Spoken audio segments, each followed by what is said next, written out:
오랜만입니다 여러분들. 본질 독해입니다. 지금 한 3주, 4주 전쯤에 2026학년도 법학 적성 시험이 끝났고요. 이번에 조금 시험이 어려웠다고 하더라고요. 그래서 제가 이제부터는 수업을 할 때, 그래서 제가 이번 영상부터는 2026학년도 리트 언어의 1번을 가지고서 이제 두 번의 영상에 나누어서 다뤄볼 예정입니다. 여러분들이 혹시 궁금했던 지문이나 쉽게 이거를 어떻게 쉽게 바꿀까? 이런 것들이 궁금했던 지문 같은 경우에는 좀 올려주시면, 그걸 댓글로 올려주시면 제가 그 지문을 다음 영상으로 다뤄보는 식으로 해가지고 최대한 많은 지문을 두 번의 영상으로 나누어서 다뤄볼 수 있도록 하겠습니다. 일단 오늘은 이거 1번부터 3번까지 지문을 여기까지 읽어볼게요. 그리고 그 다음 시간, 그러니까 뭐 2일에서 3일 후에 올라갈 영상에서 이거를 3번 문제까지 풀어보는 걸로 첫 번째 영상, 첫 번째 지문을 해보도록 하겠습니다. 여러분들 아마 이거 딱 봤을 때 처음에 뭐 제가 항상 얘기하듯이 문제를 먼저 보라고 하죠. 1번, 2번, 3번 이렇게 봤을 거예요. 그러면은 법규범, 법학 뭐 이런 얘기들이 막 나오는 것 같고, 2번 같은 경우에는 기억에 대한 설명으로 적절하지 않은 건 나오잖아요. 기억, 여기부터 중요하다. 이 위에는 아마 1번 문제만 여기에 관련이 높을 가능성이 있습니다. 그리고 3번 문제 같은 경우에는 보기 관점이 적절하지 않은 것이라고 해서 ABC 나오고, 어떻게 나오죠? 레건 컬리나 베리 레건, 베리 테일러 이렇게 나오죠. 그래서 이거 사람이 엄청나게 중요하구나 라는 거 알 수 있습니다. 그래서 뭐 입장이 나뉘든 찬성, 반대 이렇게 나뉘고 거기 각자 사람이 있던 이런 식으로 흘러간다는 느낌을 받을 수 있겠죠. 그러고서 1번 문제부터 1번 지문 첫 번째 문단부터 바로 시작을 해볼게요. 법학 전통에서 대체로 자연은 인간에게 유용한 것들의 총체이자 집단 혹은 개인의 자산으로 간주된다 라고 되어 있어요. 법학, 전통, 그쵸? 전통이라고 나오면 뭐죠? 항상 제가 생각하라고 했죠. 오늘날과 비교할 수 있어야 된다 라고 해서 자연이라는 게 인간에게 유용한 것들의 총체이자 개인 집단의 자산으로 간주된다 라고 하죠. 그쵸? 맞잖아요. 자연에 있는 것들, 뭐 공기, 물, 불, 바람 이런 것들을 다 뭐라 하죠? 우리에게 유용한 것들로 보죠. 그리고 집단 혹은 개인의 자산으로 간주된대요. 왜냐면은 땅 같은 경우에도 자연이지만 사실상 사람들이 요새 부동산처럼 사고 팔고 할 수 있는 거고, 물 같은 경우에도 사실 수자원 이런 곳에서 관리하면서 우리가 그걸 돈 내고 쓰기도 하니까 어느 정도 자산이라는 개념으로도 볼 수 있겠죠. 이렇게 쉬운 말로 바꾸는 겁니다. 소유 대상으로서의 자연은 그것을 둘러싼 인간 상호 간의 권리 의무 관계를 위해 존재한다. 아까 말한 것처럼 땅을 사고 팔 때 뭐 채권자, 채무자 이렇게 생기기도 하고, 뭐 수자원한테 내가 돈 내고서 물 쓸 때 그것도 나와 수자원에 있는 그 뭐 개인과 법인 혹은 개인과 개인 간의 어떤 권리관계를 위해 존재할 수 있겠죠. 그래서 생태사상가 베리라고 나와 있어요. 사람 무조건 중요하죠. 베리. 인간이 세계 전체 혹은 타자와 맺는 관계 양식이 인간 중심의 법규범에 반영되어 온 동시에 그러한 법규범에 의해 강화되어 왔음을 지적한다라고 되어 있대요. 그러면은 뭐 인간이 세계 전체 타자와 맺는 관계, 엄청 어려운 말처럼 되어 있지만요. 여기서 딱 두 가지 객체만 찾으면 돼요. 뭐죠? 관계 양식 그리고 법규범. 관계 양식과 법규범이 어떻게 했다라는 말이죠. 서로가 서로에게 영향을 주고받았다 라는 말이에요. 왜냐하면 첫 번째 문장에서요, 법학 전통에서 사실상 법규범이잖아요. 법규범상 자연은 이렇게 간주가 돼. 그리고 그런 자연이 물, 불 이런 게 관계, 권리, 의무, 관계를 위해 존재한다라는 말까지 했기 때문에 어떤 관계 양식, 사람과 사람 간의 관계 혹은 사람과 자연 간의 관계, 그런 관계랑 이런 법규범이 서로가 서로에게 영향을 주면서 성장해 왔다. A랑 A가 B한테 영향 주고 B가 A한테 영향 주고 서로가 서로에게 영향을 줬다라는 말입니다. 법적 인격만을 권리와 의무의 주체로 보고 인격 아닌 모든 존재자는 행위의 객체인 물건으로 보는 법은 자연의 가치를 인간의 손익과 관련지어 평가할 뿐 존중하지 않았다라고 되어 있죠.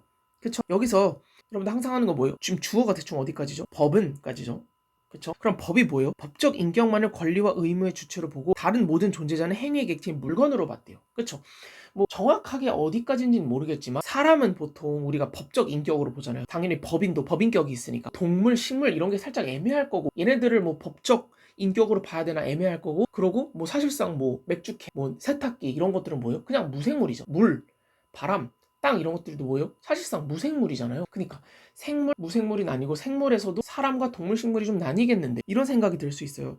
그쵸? 어떤 건 물건이고 어떤 건 생물이고 뭐 이런 식으로 나뉘잖아요. 자연의 가치를 인간의 손익과 관련지어 평가할 뿐 존중하진 않았다. 그쵸? 땅을 아까 전에 사고 팔고, 물을 뭐라고 했죠? 수자원한테 돈 내고 받고, 결국은 나의 손익을 위해 내가 물을 마시고 싶어서, 내가 땅을 통해서 투자를 하고 싶어서 이런 식으로 어떤 물건을 통해 이득을 보고 싶은 것뿐이고, 그런 물, 땅, 불, 바람 이런 자연들을 존중하진 않았다라는 말이죠. 최장 시간에 걸쳐 최다 다수에게 이익을 가져다주는 방식으로 자연 자원을 향유하기 위해 보호해야 한다는 보전주의적 관점 역시 자연을 보전해야 된다라고 말하는 애들은 그래도 자연을 존중하는 건가? 라고 했는데 뭐래요? 근본적으로 인간을 중심에 둔대요. 왜요? 이 보전주의적 관점은 최장 시간에 걸쳐 최대 다수에게 이익을 가져다준다. 그러니까 이거 석탄, 석유 다 빨리 쓰고 물 이런 거 빨리 쓰면 어떻게 된다는 거예요? 오랫동안 못 쓴다. 우리 사람 100년, 200년 살아야 되는데 그렇게 빨리빨리 다 써버리면은 우리 오래 못 살아라고 하는 거는 자연을 보호하고 싶다, 자연을 존중하는 게 아니라 뭐예요? 인간이 오래 살기 위해서 좀 아껴서 자연을 얘기를 하는 거죠. 자연을 존중하는 게 아니라 자연을 물건으로만 보는 겁니다. 베리가, 그렇죠, 아까 말했던 베리가 주창한 지구법학은 법규범이랑 비슷한 말이겠죠. 생태계를 구성하는 모든 존재의 권리를, 그러니까 사람, 동물, 식물뿐만 아니라 뭐 물, 풀 이런 것까지 지구권으로 정립하려 한 급진적인 법사상이래요. 그쵸? 이 관계 양식과 전통 법학이 마구 영향을 주다가 어떻게 됐다는 거예요? 지구 법학이라는 게 생겼고, 지구 법학 같은 경우에는 어떻게 돼요? 급진적이 돼요. 한마디로 되게 최근에 생긴 오늘날의 그런 법사상이고, 얘네는 뭐예요? 모든 존재의 권리를 지구권으로 정립했다. 물, 풀까지 권리를 주려고 했다라는 사실을 알 수 있죠. 이 지구 법학은 뭐예요? 이런 자연을 존중했다. 자연을 그냥 하나의 물건으로만 보지는 않았다라는 말을 하는 게 첫 문단에 나와 있는 거죠. 그쵸? 두 번째 문장, 첫 번째 문장. 비인간 존재자에게 권리를 인정할 수 있는가에 관해서는 그간 다양한 논의가 진행되어 왔다. 여러분들, 이 문장이 얼마나 중요한지 혹시 아시나요? 여러분들이 이 문장을 보고 무슨 생각을 했는지가 정말 중요해요. 다양한 논의가 진행되어 왔다라고 하면요, 여러분들 머릿속에서 어떤 생각이 들어야 되냐면요, 앞으로는 그 다양한, 이 남은 문단에는 다양한 논의가 쭉 나오겠구나라는 생각을 해야 돼요. 맞나요? 그러니까 A, B, C, D, E, F 이런 식으로 나와야 되고, 다양한 논의가 진행되어 왔다라고 하니까 뭔가 시계열적으로 진행될 수도 있겠다라는 이런 예측 가능하죠. 그리고 아까 전에 3번 문제를 봤을 때 뭐예요? 뭐 컬리넌 몰라 매거 무슨 모식갱이들 많이 나왔잖아요. 그런 거 봤을 때 뭐예요? 이 시계열적으로 흘러가고 각 입장마다 사람이 한 명씩 있겠구나. 그쵸? 여기 뭐 철수, 여기 뭐 영희, 여기 뭐 준혁, 여기 뭐 태민 이런 식으로 뭐예요? 사람이 한 명씩 나오겠구나 라는 것까지 세 가지 예측이 모두 가능합니다. 이 한 줄만으로요, 이 예측을 그럼 왜 해야 되냐 라고 물어보면요, 여러분들이 글을 읽을 때요, 연결을 하면서 읽으려고 할 거예요. 그쵸? 근데 그 연결이 어떻게 연결하냐에 따라 달라져요. 여러분들이 이 문단이 찬성과 반대에 대한 문단이구나 라고 생각을 하면 찬성까지 쭉 연결해서 읽고 반대에서 쭉 연결해서 읽고 이런 식으로 여러분들의 뇌가 작동할 거예요. 그쵸? 아니면 이 문단이 그냥 찬성에 관한 문단이면 찬성만 쭉 나오겠구나 라는 식으로 이해를 할 수도 있고, 혹은 찬성 쭉 나오다가 반대가 살짝 제반박으로 나오겠구나, 뭐 요 정도까지만 여러분들이 생각할 수 있어요. 근데 다양한 논의가 진행되어 왔다라는 말은요, 이런 찬성 반대 어떤 식으로 생각할 수 있냐면 사람마다 뚝뚝 끊어서 읽어야 되겠구나 라는 생각을 해야 된다는 겁니다. 이걸 왜 해야 되냐? 여러분들의 뇌가 분명 힘들어할 거라는 거예요. 이걸 여러분들이 없이 그 다음 문장부터 읽잖아요. 그러면은 여기 A라는 사람 나오다가 B라는 사람이 딱 나왔을 때 무슨 생각을 하냐면 A랑의 차이점이 뭐지? 이런 생각을 하고 A에서 진화된 건가? 이런 생각을 할 거예요. 되게 많은 생각이 들 거란 말이에요. 왜냐하면 우리 항상 연결해야 된다, 제가 항상 연결해야 된다 하니까 연결을 처음부터 끝까지 다 하려고 하는 거예요. 근데 다양한 논의가 진행되어 왔다는 건, 다양하다라는 말은 10개의 논의가 있을 수도 있다라는 말이고, 10개가 모두 이어지는 게 아니라 딱딱딱딱 끊어서 얘는 이런 거고 얘는 이런 거고 얘는 이런 걸로만 내가 암기를 하고 넘어가도 되겠다, 나중에 문제를 풀 때 다시 돌아오면 되겠다라는 생각을 할 수 있다는 겁니다. 왜? 끊어져 있으니까 딱딱딱딱 10개로. 그래서 다양한 논의가 진행되어 왔다라는 것만 보고서 내가 여기서는 사람이 아마 나열될 텐데 그 사람 간의 차이점을 하나하나 외우고 이해하고 하려는 게 아니라 그냥 베리, 모시기, 뭐 매거 하나하나 표시만 해두고 걔네들이 뭐라 하는지 대강만 이해하고 쭉쭉 넘어가야겠다라고 할 수 있는 거예요. 심지어 이번 문제는 기억이 중요하다고 이렇게 했기 때문에 이 첫 문단은 어차피 1번 문제 혹은 3번 문제에서 조금 사용하겠다 정도만 잡고 뭐예요?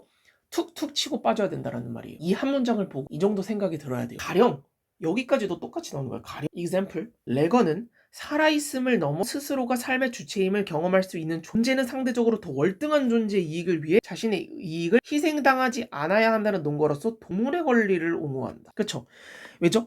동물은 스스로가 삶의 주체임을 경험할 수 있어요. 무슨 말인지 잘 모르겠지만 내가 배고프면 가서 뭐 하이에나 뭐 사자면 가서 뭐 사슴 잡아먹고, 내가 뭐 토끼면 가서 풀 뜯어먹고, 내가 배고플 때 뭐 먹고, 내가 뭐 비가 오거나 무서우면 도망가고, 그쵸? 식물과 달리 동물까지는 어때요? 움직일 수 있으니까 좀 더 주체성이 강하고, 그래서 월등한 존재의 이익을 위해 자신의 이익을 희생당하지 않아야 한다. 그러니까 뭐 예를 들어 사슴이 사자한테 잡아먹히지 않기 위해 도망친다 라고 봤을 때 그쵸, 나의 권리를 보호하려고 하는 거죠. 그래서 동물의 권리를 옹호한다. 동물한테 권리가 있어 라고 말을 하는 거죠. 이게 뭐예요?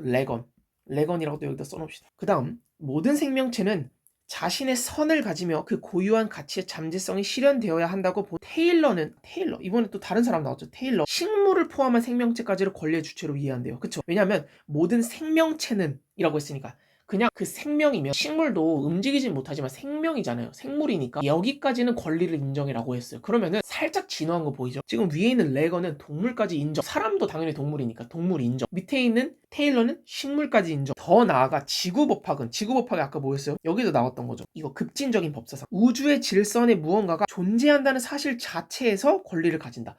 물도 존재하고 공기도 존재하고 뭐 신발도 존재하고 참기름도 존재하고 다 권리가 있다라고 말을 하는 거죠. 물리적으로 지속되는 실체를 갖거나 일정한 지리적 영역을 점하는 존재장이 무생물의 물리적으로 지속되는 실체, 이거는 뭐예요? 그냥 뭐 제가 아까 말한 냉장고, 세탁기 이런 것들이겠죠. 일정한 지리적 영역을 점하는 존재자는 공기가 될 수도 있는 거고 땅이 될 수도 있는 거고 물이 될 수도 있는 거예요. 바다, 산 이런 것들이 다 되는 거죠. 왜? 일정한 지리적 영역을 점하고 있으니까. 지구 법학의 지향을 야생의 법이라 표현한 컬리넌이라는 친구 나왔죠. 다양한 창조물들의 생존과 안녕은 인간이 아니라 지구 행성으로부터 주어지는 것임을 강조하며 과감한 인식 전환을 촉구한다. 과감한 인식 전환이 아까 위에 있던 급진적인이랑 비슷한 말이에요. 이해되시나요? 지구 법학, 컬리넌은 지구 법학을 아마 옹호하는 친구일 거고 지금 뭐래요? 그냥 사람이 주는 게 아니야. 사람이 주는 거라 사람이 동물한테 식물한테 주는 게 아니라 지구가 주는 거고 지구에 존재하는 건 뭐 그냥 어떤 물리적 실체가 있던 아니면 지리적 어떤 거를 점하고 있던 다 뭐래요? 권리가 있어 라고 말하고 있는 거죠. 지구 법학의 컬리넌이 되는 겁니다. 인류는 그간 법에서 억눌러 왔던 감성과 감각을 되살려 춤에 참여하고 박자에 몸짓을 맞춰야 한다. 이게 뭐예요? 춤추라는 게 아니고 뜻에 따라야 된다라는 말이에요. 이런 지금 시류가 있으니까 시류에 편승하라 뭐 이런 말이죠. 계속 예전 법학에 전통적인 법학에 그냥 꽂혀가지고 뭐 동물까지가 권리가 있고 식물까지가 권리가 있고가 아니라 그냥 물, 불, 산, 바다, 땅 다 있어 라고 말하고 있는 거죠. 존재할 권리, 서식지에 관한 권리, 그리고 자기 역할과 기능을 수행할 권리 등으로 뭐 이런 세 가지 정도로 구체화가 된다라는 말이고, 그래서 존재 양태는 저마다 다르다. 새는 새의 권리, 각자 그런 생명체뿐만 아니라 무생물까지도 다 권리가 있고 그 권리의 양태는 그 양상은 다 다르다라고 말하는 거고 지금 옹호하고 있는 게 보이죠. 여기까지 딱 읽으면 되는 겁니다. 그럼 첫 문단에서는 아 진짜 좋은 말 하네, 자연이 있다라는 좋은 말 하네로 이해하고, 두 번째 문단에서 뭐예요? 다양한 논의가 진행되어 왔다 보고서 빡빡빡빡 쳐내는 거예요. 아 이렇게 얘는 동물, 얘는 식물, 얘는 뭐 동식물 다 무생물까지 쾅쾅쾅 찍어서 쭉 넘어가면 두 번째 문단까지 되게 빠르게 읽을 수 있습니다. 다음 시간에 마지막 문단 읽고서 1, 2, 3번 빠르게 풀어보도록 할게요. 감사합니다.